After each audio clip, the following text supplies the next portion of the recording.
Seize her. Nina froze. Her hands were black with blackthorn resin. It was enough to drop a warhorse in minutes. It could send 34 panicked animals into the crowd. Someone had strung the wire here at the paddock gate while the Citadel slept. And now the finger was pointing at her.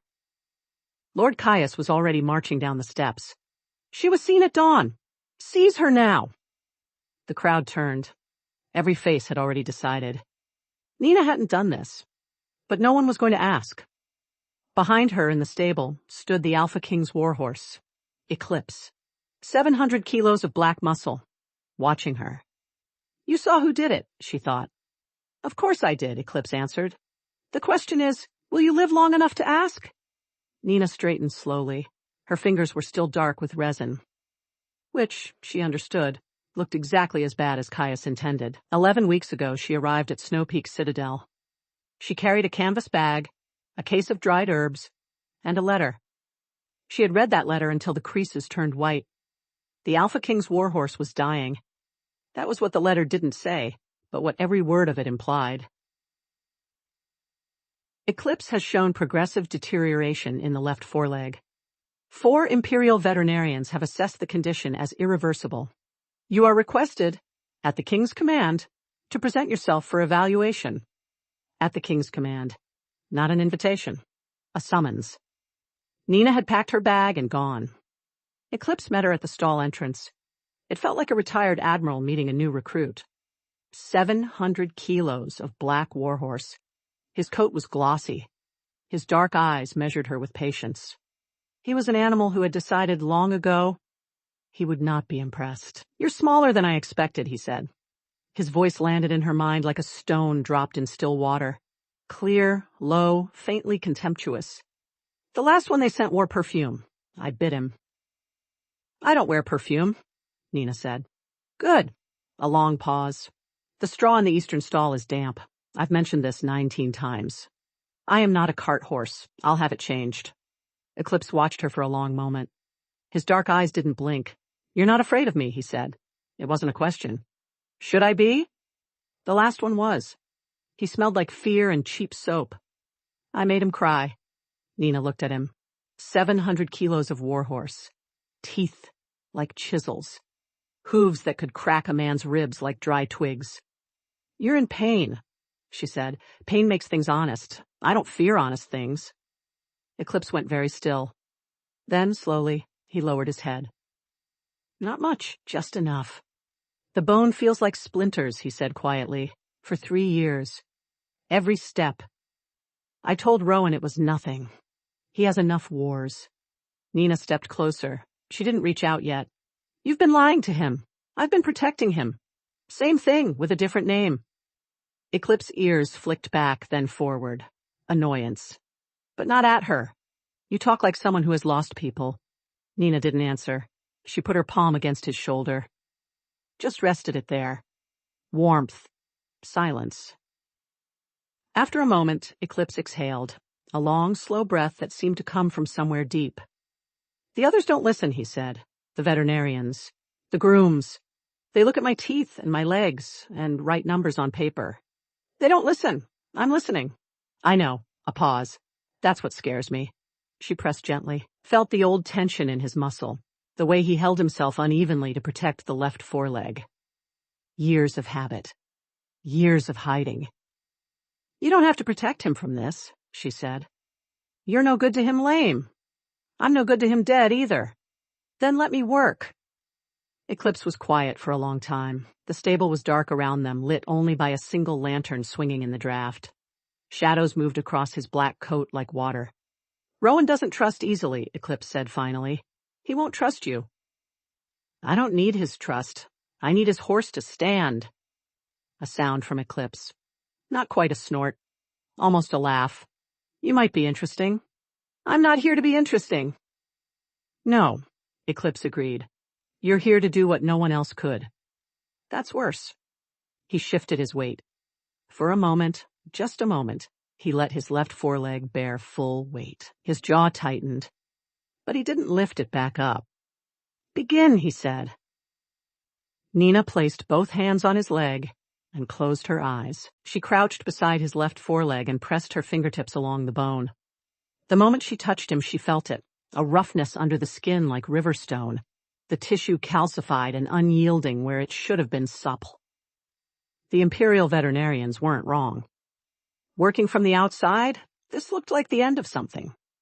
But she wasn't working from the outside. "You're actually listening," Eclipse observed, with mild surprise.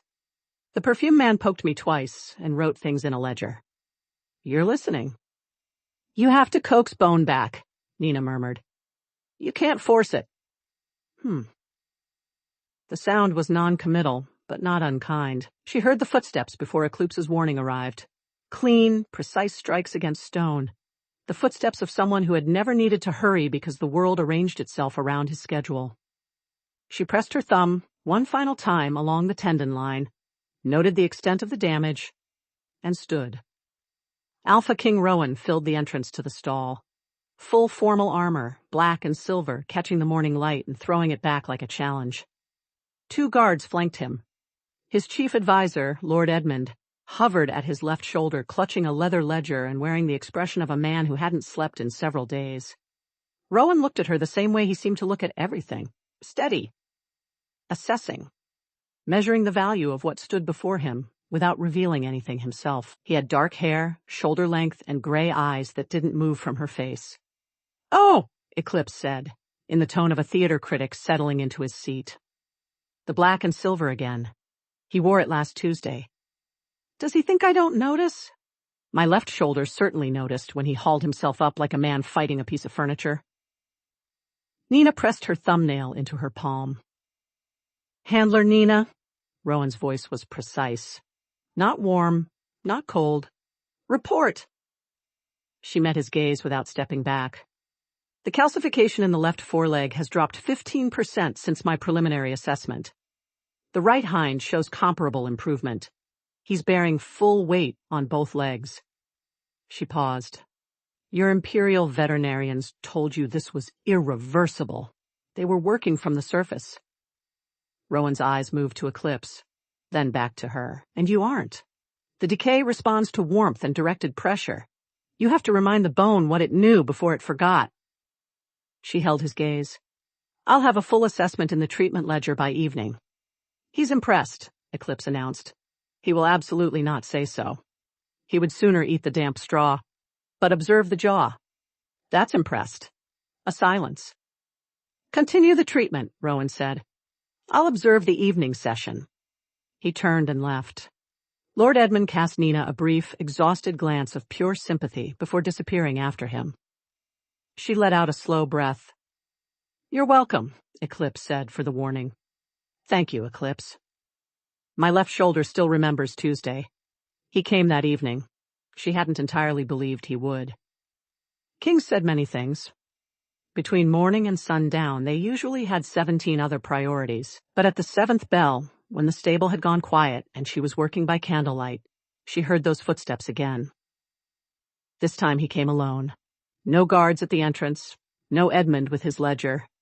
Just Rowan, in his formal jacket without the armor, his sleeves rolled to the elbow in a way that seemed almost accidental, as if he'd done it without thinking. He settled on the low stool at the edge of the stall and watched her work with the quiet, focused attention of someone who had come to learn something. Nina's hands moved through their familiar rhythm, the dried compress soaked in mineral water from the northern springs, the slow circular pressure along the bone, her palms warm against Eclipse's leg, coaxing the faint heat inward. She had never been able to explain it in a way that satisfied anyone. It wasn't magic. It was more like listening with her hands. She searched for the place where the body had forgotten how to heal. Then she whispered the memory back into it. Eclipse stood perfectly still. For Eclipse, that was the equivalent of a standing ovation. "He's watching your hands," the horse noted. Nina kept her eyes on her work. "How did you learn this?" Rowan asked. His voice was quieter than it had been this morning, less formal, without being soft. "My mother kept goats," she said. "One of them broke a leg when I was 8. The village healer said to put her down."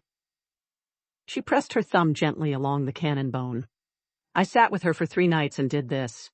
She walked fine after 2 weeks," a pause. "And the animals. You understand them. Not quite a question. She looked up. His gray eyes were on her face, steady, intent. The way she imagined he read a map before a campaign, memorizing terrain. Yes, she said. What is he saying right now? Tell him, Eclipse offered, that his posture has improved marginally since he stopped wearing the ceremonial pauldrons. Marginally. Don't let it go to his head. He says your posture has improved, Nina said carefully. Something shifted at the corner of Rowan's mouth. Not a smile. The controlled, brief suggestion of one. High praise. He qualified it with marginally. The almost smile lasted a full second longer this time. Of course he did. I like her, Eclipse announced, in the tone of a man reluctantly admitting a restaurant was acceptable. She doesn't embellish. Nina reached for the second compress. Rowan's hand arrived at the folded cloth at the same moment as hers. His fingers were warm. She felt the contact like a small current, there and gone, and moved her hand back without comment. He passed her the compress without comment either, but he didn't step back. The royal stable hands had despised her from the first day. Breeder. They said it like a slur. The first week they slammed feed buckets against the stall doors. Loud, deliberate. The second week, they went silent whenever she walked past. She was used to this. She had been used to this her entire life. The third week, a gray mare named Frost came up lame during morning training. The head groom, a broad-shouldered man named Colt who had served the royal stable for 15 years, declared it hoof rot. He was already preparing the bleeder's tools when Nina walked in and crouched beside Frost without asking anyone's permission. She placed both hands on the mare's right foreleg. She closed her eyes and listened. A long moment. Then she stood. Not the hoof, she said. Ligament. Left hind. One thumb above the hock. Old injury. At least 2 months. It was never set correctly. Colt laughed. Nina had already moved. Her fingers found the exact point. She pressed gently. Frost let out a breath like a sound she had been holding for 2 months, her whole body releasing the held tension of an old, unacknowledged pain. Colt stopped laughing. By afternoon, they were calling her Master Nina. 3 weeks for them to see the truth, Eclipse observed that evening. For humans, that's actually fast. You're extraordinarily generous, Nina said. I know. Don't thank me. The weeks developed a shape. Mornings, she worked alone with Eclipse. She documented his progress in the treatment ledger, changed the compresses, assessed the slow, patient improvement of tissue that had once been written off as dead. Eclipse provided running commentary on the quality of the morning light, the inadequacy of the stable boy's brushwork, and occasional unsolicited analysis of the political situation. The Northern Lords are posturing again, he told her one morning, while she worked his right hind. I can always tell. Rowan carries it in his left shoulder when he rides, like something he hasn't put down yet. You notice a great deal, Nina said. I have carried him for 11 years. A pause, with the gravity of a man who has seen things. I notice everything. Evenings, Rowan came. Not every evening. 3 times a week, sometimes 4. He would arrive at the 7th bell, roll up his sleeves, and sit on the low stool with an ancient text on equine meridian therapy sourced from the Imperial Archive. He asked precise questions, and when she answered, he listened with complete attention. The kind of attention that made her feel, uncomfortably, like the most important person in the room. They talked about bone structure and mineral compounds and the old knowledge that the Imperial veterinarians had dismissed as folklore. They talked about Eclipse's history, his campaigns, the injuries he'd carried and healed. Once, late, when the candle had burned low and the stable had gone very quiet, Nina said something about supply line vulnerability in the northern border situation that made Rowan go still and reach for his ledger. He reached for it across her, his sleeve pulling back, and she noticed the scar before she could look away, a jagged white line running along his inner forearm. Not a blade mark. Something older. The Northern campaign? She asked quietly. The day Eclipse took the fall for you? Rowan stilled. He looked at the scar with an expression she hadn't seen on him before, the measuring control gone, replaced with something older and quieter. He is more than a horse, he said. In that chaos, he was the only living thing that didn't consider leaving me behind. The stall settled into a different kind of silence. She understood, suddenly, that when he spoke about Eclipse loyalty, he was describing something he had not found in men and had stopped expecting to. "Tell him," Eclipse said quietly, "that the Eastern Flank assessment was correct. The Western approach is the vulnerability." "I've been saying this for 2 years." Nina relayed it. Rowan was quiet for a long moment. "He's right, obviously," said Eclipse. The evenings stretched. The candles burned down. She learned that Rowan took his tea without anything in it and tapped his thumb against his knee when he was working through a problem. She learned that he had read every text in the Imperial Archive on animal husbandry, not from duty, but because Eclipse had been dying, and he hadn't known how to stop it, and that had been, to him, completely unacceptable. She learned that he wasn't cold. He was contained. The difference mattered. "You like him," Eclipse observed one morning, when she was alone. "He's my employer," Nina said. "That is not what I said." She didn't answer. She pressed her palms against Eclipse's foreleg and focused on the warmth, on the slow, patient work of coaxing broken things back toward wholeness. "He likes you too," Eclipse added, in the tone of a man setting a document on a desk and walking away. "For what it's worth," which, coming from me, is considerable. Eclipse stood on all 4 legs for the first time in 3 months on a Tuesday morning in pale autumn gold. He did it quietly, no ceremony. He simply shifted his weight, found his footing, and stood. Nina sat back on her heels and looked at him. "Well," Eclipse said, after a moment. "Obviously." She laughed. It came out unsteady. She was still sitting on the stable floor, hands in her lap, when Rowan arrived. He stopped at the entrance, took in the scene. Eclipse, standing. Nina, on the floor, laughing quietly to herself. "He's standing," Rowan said. "Yes." He crossed the stall and crouched in front of her, which put them at eye level, which she had not anticipated. His expression was still controlled, but there was something in his eyes that hadn't been there before. "You did this," he said. "Eclipse did most of it. He's extremely motivated by his own dignity." "Accurate," Eclipse confirmed. Rowan looked at her for a moment. Then, quietly, "Thank you, Nina." Not Handler Nina. Not a title. Just her name, in his voice, in the morning light. She felt it settle somewhere in her chest like a warm stone. "You're welcome," she said. The Grand Mister happened 3 weeks later. Every pack in the 5 territories sent representatives. The great courtyard of Snowpeak Citadel transformed into a ceremonial parade ground, banners snapping in the cold air, nobility filling the tiered viewing stands, the royal string of 34 warhorses arrayed in full ceremonial regalia. Tradition and politics dressed up as pageantry. Nina's role was the pre-muster inspection. Every horse checked, every piece of tack verified, every hoof assessed. She had done it a dozen times in preparation. She knew the route in her sleep. She found the first wire at the southern paddock gate. Thin, nearly invisible, strung at fetlock height across the entrance, coated in something dark and oily. She recognized the moment her fingertip grazed it. Blackthorn resin.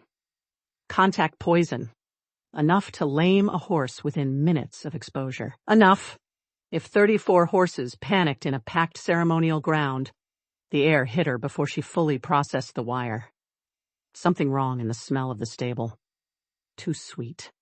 Underneath the straw and grain. Eclipse warning arrived simultaneously. Someone has released a sedative into the air.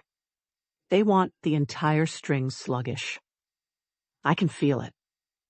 The others are already affected. Nina moved before she finished thinking. She grabbed the concentrated peppermint oil from her treatment case and swept through the stable in a controlled run, splashing it into the feed troughs, the water buckets, along the stall doors. 34 horses in 11 minutes, her hands steady even as her heart hammered.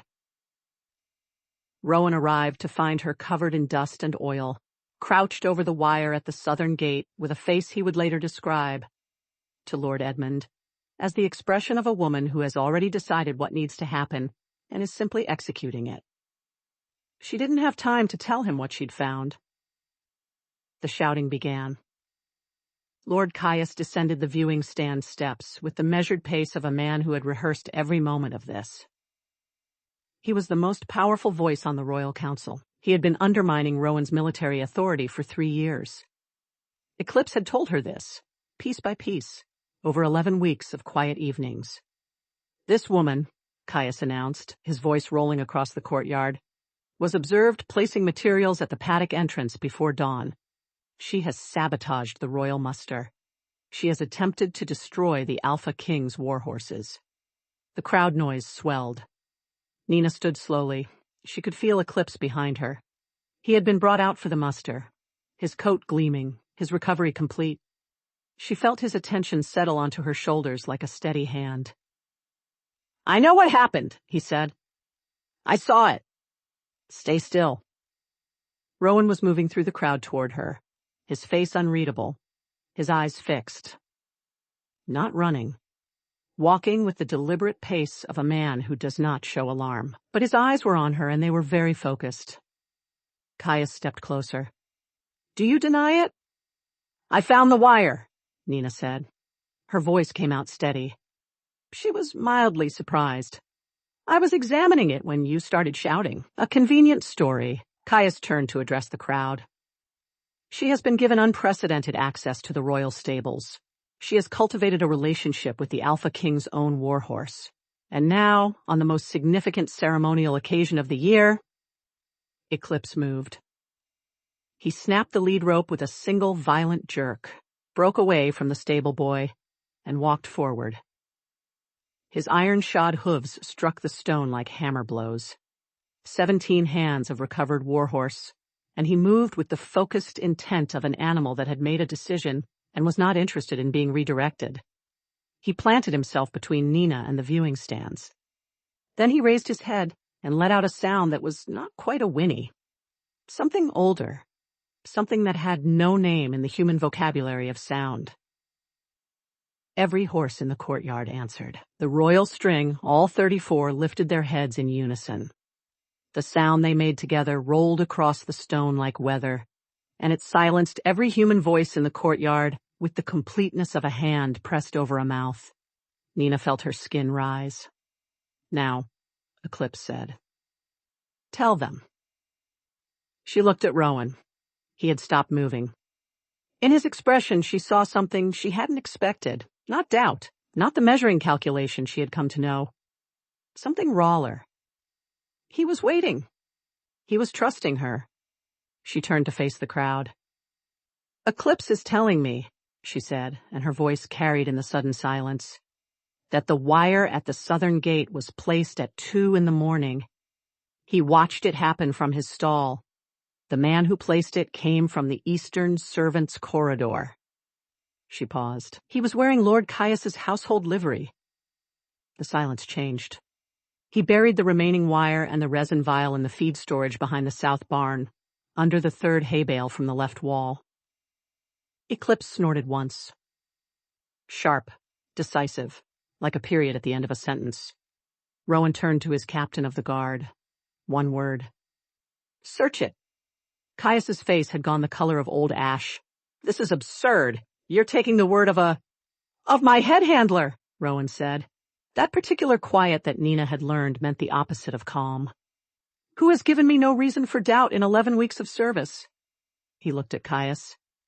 "Can you say the same?" The guards returned in 4 minutes. They carried a wrapped bundle of wire and a sealed vial of blackthorn resin. The courtyard erupted. Caius's household man broke within the hour. He gave names. He gave dates.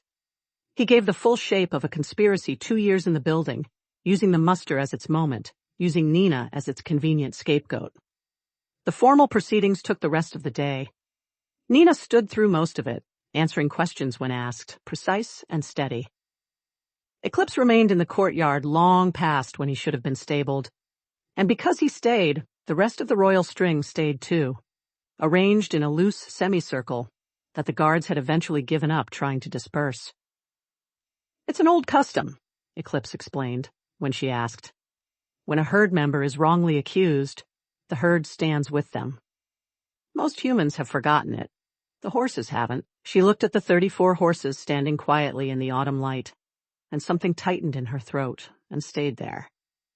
When it was over, Caius taken into custody, his conspirators identified, the formal declarations made, the crowd dispersed in the buzzing, fractured way of people who had witnessed something they would be discussing for years. The courtyard emptied slowly. Nina stood in the cooling afternoon air. She was tired in a way that went past her bones. Eclipse came to stand beside her, his shoulder warm against her arm. "You did well," he said. "I want that noted." "Noted," she said quietly. She heard the footsteps. She knew them by now. She would know them anywhere. Rowan crossed the emptying courtyard toward her. The remaining nobles and council members and pack representatives went still as he passed, because he had removed his formal gloves and was walking with a directness that had nothing ceremonial about it. He held the gloves in one hand, and his eyes were on her face. He stopped in front of her. Around them, every significant political figure in the 5 territories was watching. She was fully aware of this. She suspected he was too, and that he had decided it did not matter. He looked at her for a moment, the same way he had looked at her the morning Eclipse first stood, when she'd been sitting on the stable floor laughing to herself. Then he took her hand. Not a formal gesture, not only a political statement. His fingers wrapped around hers. Warm. Certain. He held her hand like something he had already decided never to let go. "The position of Royal Master of Horse has been vacant for 6 years, he said. His voice was even, but it carried. "I'm ending that vacancy today." A murmur moved through the watching crowd. "The authority of the position includes full oversight of the royal stables, the breeding program, the ceremonial string, and the training of all cavalry mounts." A pause. "It also carries a seat on the Royal Council." The murmur became something louder.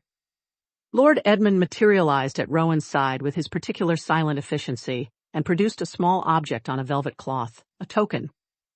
Dark iron set with a white stone, the mark of the Snowpeak royal house. Rowan took it.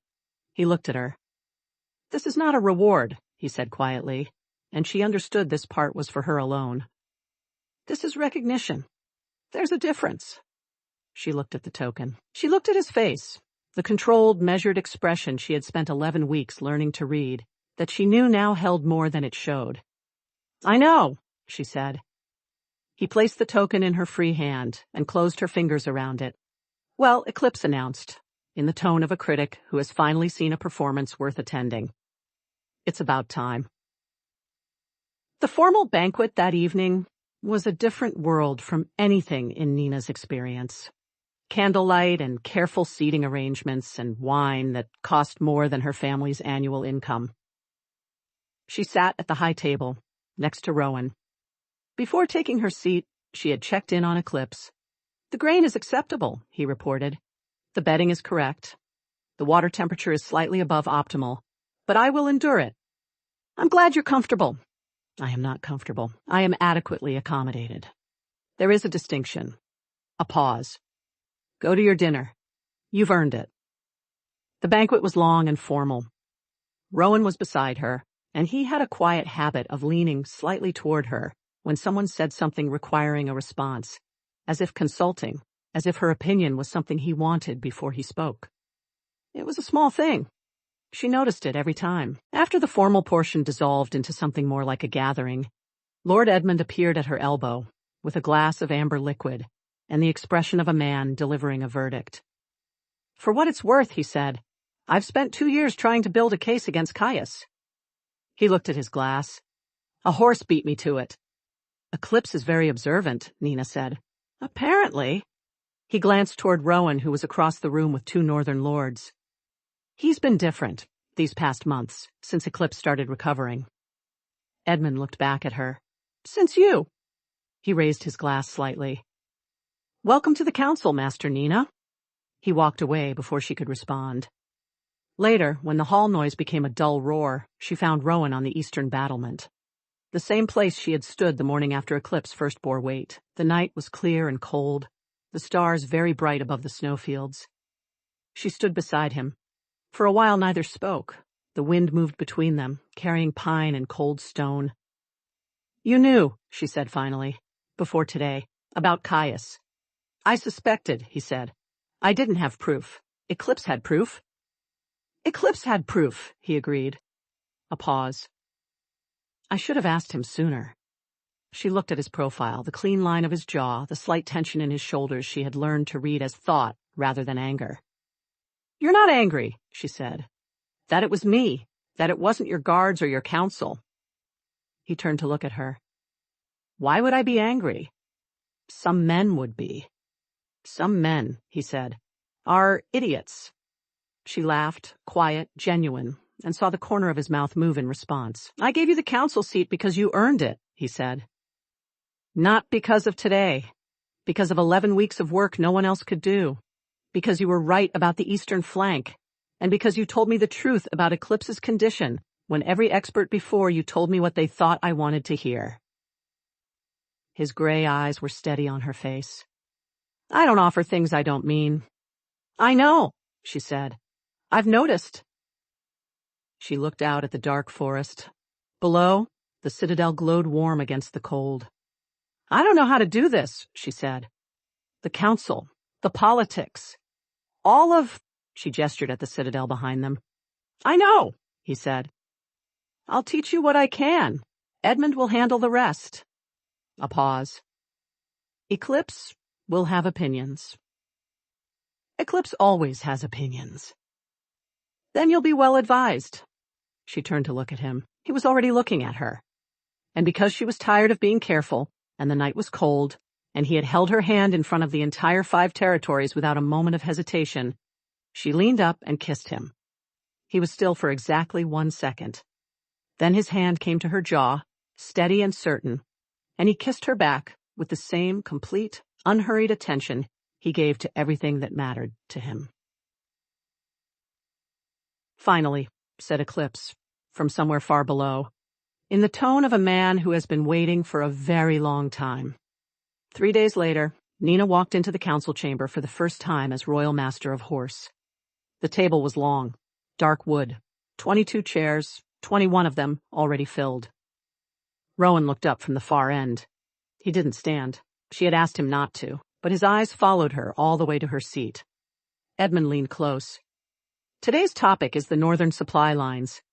Lord Harwick will oppose everything you say.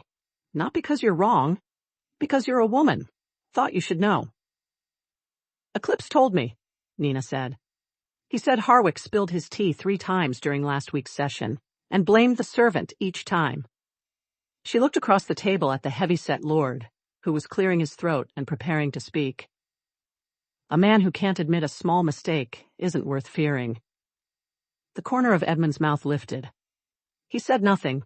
Across the table, Harwick opened his mouth. Begin, said Eclipse's voice, warm and steady and proud.